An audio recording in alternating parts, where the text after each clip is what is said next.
ಶೇಖರಪ್ಪ ಬಹಳ ಅರ್ಥಪೂರ್ಣವಾಗಿ ಒಂದಷ್ಟು ವಿಚಾರವನ್ನು ಕೊಟ್ಟಿದ್ದಾರೆ. ಇವತ್ತಿನ ಪತ್ರಿಕಾಗೋಷ್ಠಿ ಬಹು ಮುಖ್ಯವಾಗಿರ್ತಕ್ಕಂಥ ಅಂಶ. ನಾನು ಮಾಜಿ ಮೇಯರ್ ಪುರುಷೋತ್ತಮ್ ಅಂತೇಳಿ ಮೈಸೂರು. ಇವತ್ತು ಈ ರಾಜ್ಯದಲ್ಲಿ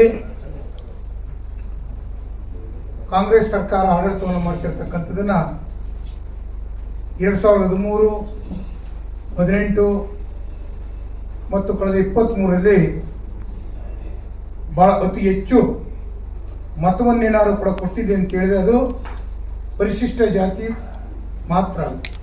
80% ಮತ ಕೊಟ್ಟಂಥವ್ರನ್ನ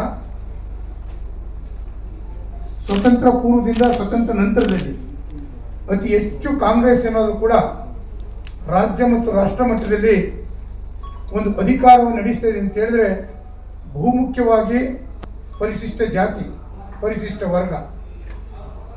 ಇದನ್ನ ನೀವು ಅರ್ಥೈಸ್ಕೊಳ್ಳದೆ ಇವತ್ತು ನಮ್ಮನ್ನ ಒಡೆದಾಳ ನೀತಿಯನ್ನು ನೀವು ಬಹಳಷ್ಟು ದಿನಗಳಿಂದ ಕೂಡ ಅನುಸರಣೆ ಮಾಡ್ಕೊಂಡು ಬರ್ತಾ ಇದ್ದೀರಿ. ಇದನ್ನ ನಾವು ಸಹಿಸಿ ಕೂತ್ಕೊಳ್ತಕ್ಕಂಥ ಸಂಘಟನೆ ನಮ್ದಲ್ಲ. ನಾವು ಇಡೀ ರಾಷ್ಟ್ರಕ್ಕೆ ಒಂದು ಬಾಬಾ ಸಾಹೇಬ್ ಅಂಬೇಡ್ಕರ್ ಅವರ ಸಿದ್ಧಾಂತ ಅಡಿಯಲ್ಲಿ ನಾವು ಸಾಮಾಜಿಕ ನ್ಯಾಯವನ್ನ, ಸಾಮಾಜಿಕ ಸಮಾನತೆಯನ್ನ ಕೇಳುವಂತ ಪರಿಪಾಠವನ್ನು ನಾವು ರೂಢಿಸ್ಕೊಂಡು ಬಂದಿರತಕ್ಕಂಥದ್ದು. ಆದರೆ ಇವತ್ತು ಈ ರಾಜ್ಯದಲ್ಲಿ ರಾಜಕೀಯ ಸಮಾನತೆ ನಮಗೆ ಸಿಕ್ಕಿಲ್ಲ ಅಂತಕ್ಕಂಥದ್ದು ನಮ್ಮೆಲ್ಲರ ಅಳಲು, ನಮ್ಮೆಲ್ಲರ ನೋವು, ನಮ್ಮೆಲ್ಲರ ದುಃಖ. ಇದನ್ನ ಕಾಂಗ್ರೆಸ್ ಯಾಕೆ ಈ ರೀತಿ ನಡೆಸ್ಕೊತಿದೆ ಅಂತಕ್ಕಂಥದ್ದು ನಮಗೆ ಗೊತ್ತಾಗ್ತಾ ಇಲ್ಲ.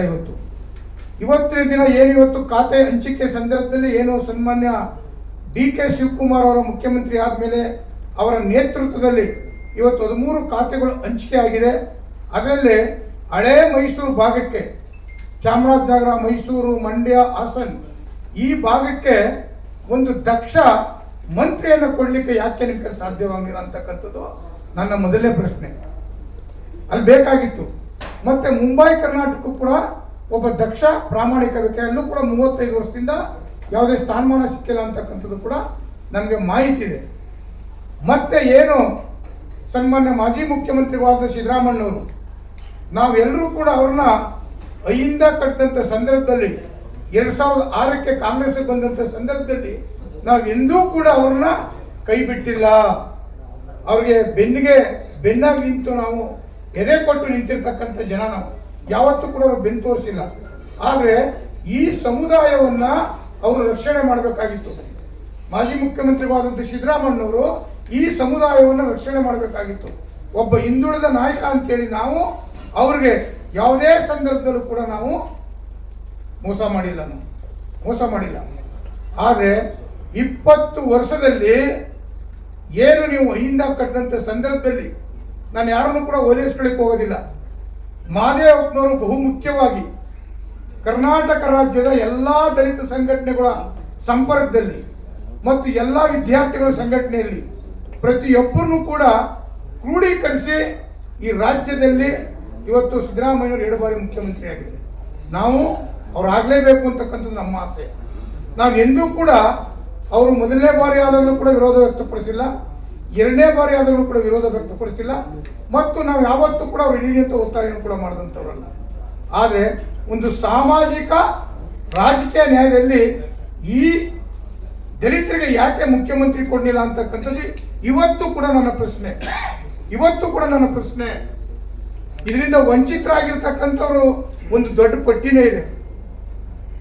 ಬಸಲಿಂಗಪ್ಪನವರು ವಂಚಿತರಾದರು, KH ರಂಗನಾಥ್ ಅವರು ವಂಚಿತರಾದರು, B ರಾಚಯ್ಯನವರು, N ರಾಚಯ್ಯನವರು, ಮಲ್ಲಿಕಾರ್ಜುನ ಖರ್ಗೆ ಅವರು, ಇತ್ತೀಚೆಗೆ ಪರಮೇಶ್ವರ್ ಅವರು, ಮುನಿಯಪ್ಪನವರು, ಬಹಳಷ್ಟು ಜನ. ಅಂದ್ರೆ ನಮ್ಗೆ ಘನತೆ ಇಲ್ವಾ? ಯಾವ ಘನತೆ ಇಲ್ವಾ? ಗೌರವ ಇಲ್ವಾ? ನಿಮ್ಮ ರಾಜಕೀಯ ಪಕ್ಷಗಳೇನಾದ್ರು ಕೂಡ ಅಸ್ಪೃಶ್ಯತೆ ಅಂತಕ್ಕಂಥದ್ದು ನಿಮ್ಮಲ್ಲೂ ಕೂಡ ಇದೆಯಾ? ಅಸ್ಪೃಶ್ಯತೆಯಿಂದ ಆಡಳಿತವನ್ನೇನಾದ್ರು ಕೂಡ ಮಾಡಿದ್ರೆ ನಮಗೆ ಅಪಮಾನ ಆಗ್ತದೆ ಅಂತಕ್ಕಂಥ ಮನಸ್ಥಿತಿ ನಿಮ್ಮಲ್ಲಿ ಏನಾದ್ರು ಕೂಡ ಇದೆಯಾ? ಇದನ್ನ ನೀವು ಬಿಡಬೇಕು ನಿಮ್ಮ ಮನಸ್ಸಲ್ಲಿ. ಇವತ್ತು ನೀವು ಖಾತೆ ಹಂಚಿಕೆ ಮಾಡಂತ ಸಂದರ್ಭದಲ್ಲಿ ಹಿರಿಯ ಮುತ್ಸದ್ದಿಗಳು ಯಾತಕ್ಕೆ ಕೈ ಬಿಟ್ಟು ಅನುಭವಬೇಕು ಕೇಳಿದ್ರು. ಹಂಗಾದ್ರೆ ಕಿರಿಯರಿಗೆ ಸ್ಥಾನಮಾನ ಕೊಡೋದು ಬೇಕು. ಒಂದು ಬೆಳೆದಿರೋ ಮರದಲ್ಲಿ ನಾವು ನೆರಳು ತಕ್ಕಬಹುದು ಹೊರತು ಸಸಿ ಹಾಕ್ಬಿಟ್ಟು ನೆರಳು ತಗೊಳಕ್ಕಾಗೋದಿಲ್ಲ. ಬೆಳೆದಿರೋ ಮರದಲ್ಲಿ ನಾವು ನೆರಳು ತಕ್ಕಬಹುದು ಹೊರತು ಸಸಿ ಇಟ್ಬಿಟ್ಟು ನಾವು ನೆರಳು ಕೊಡೋದಕ್ಕಾಗೋದಿಲ್ಲ. ಆದರೆ ನಮ್ಮಲ್ಲೂ ಕೂಡ ಮೀಸಲಾತಿ ಗೆದ್ದಿರ್ತಕ್ಕಂಥವ್ರು ಪುತ್ರ ವ್ಯಾಮೋಹಗಳನ್ನ ಬಿಡಬೇಕು. ನೀವು ಬಾಬಾ ಸಾಹೇಬ್ ಅಂಬೇಡ್ಕರ್ ಹೇಳ್ತಕ್ಕಂಥವ್ರು, ಸಂವಿಧಾನವನ್ನು ಓದ್ಕೊಂಡಿರ್ತಕ್ಕಂಥವ್ರು, ನೀವು ಪುತ್ರ ವ್ಯಾಮೋಹಗಳನ್ನ ಬಿಡಬೇಕು. ಈ ಸಮಾಜ ಬಹಳಷ್ಟು ಜನ ಮಾತನಾಡ್ತಾ ಇದ್ರು. ಇವತ್ತು ಈ ಸಮಾಜ ಇನ್ನೂ ಕೂಡ ದುಸ್ಥಿತಿಲಿದೆ. ಸ್ವಾತಂತ್ರ್ಯ ಮುಂದೆ 75 ವರ್ಷ, ಸಂವಿಧಾನ ಮುಂದೆ 70 ವರ್ಷ ಆದರೂ ಕೂಡ ಇವತ್ತು ಈ ಸಮಾಜ ಇವತ್ತು ಕೂಡ ಆಳುವಂಥ ಸರ್ಕಾರದಲ್ಲಿ ಭಿಕ್ಷೆ ಬೇಡುವಂಥ ಪರಿಸ್ಥಿತಿ ನಿರ್ಮಾಣ ಆಗಿದೆ.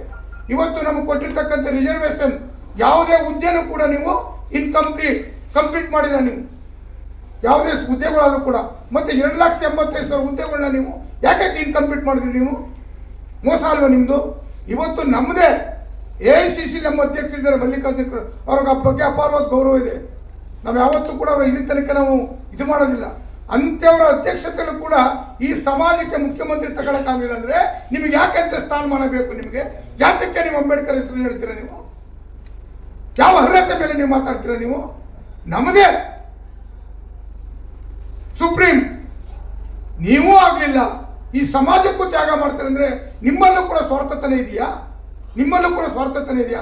ಯಾಕೆ ನೀವು ಎದುರ್ಕೋಬೇಕು? ನಿಮ್ಗೆ ಯಾರು ಕೂಡ ಎದಗಾರಿಕೆ ಇಲ್ವ? ನೀವು ಎದಗಾರಿಕೆಯಲ್ಲಿ ರಾಜಕಾರಣ ಮಾಡಬೇಡಿ. ಈ ಸಮಾಜ ತುಕ್ಕಿಡಿತಾ ಇದೆ. ಇವತ್ತು ದಿಕ್ಕೆಟ್ಟಂತ ಸಮಾಜ ಆಗ್ತಾ ಇದೆ.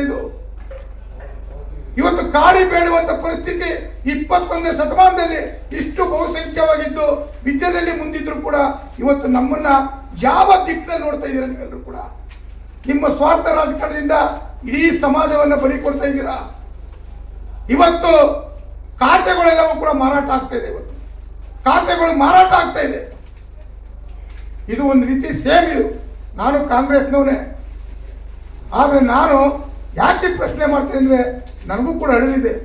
ನನ್ನವ ಒಬ್ಬ ಮುಖ್ಯಮಂತ್ರಿ ಆಗಲಿಲ್ವ ಅಂತಕ್ಕಂಥದ್ದು.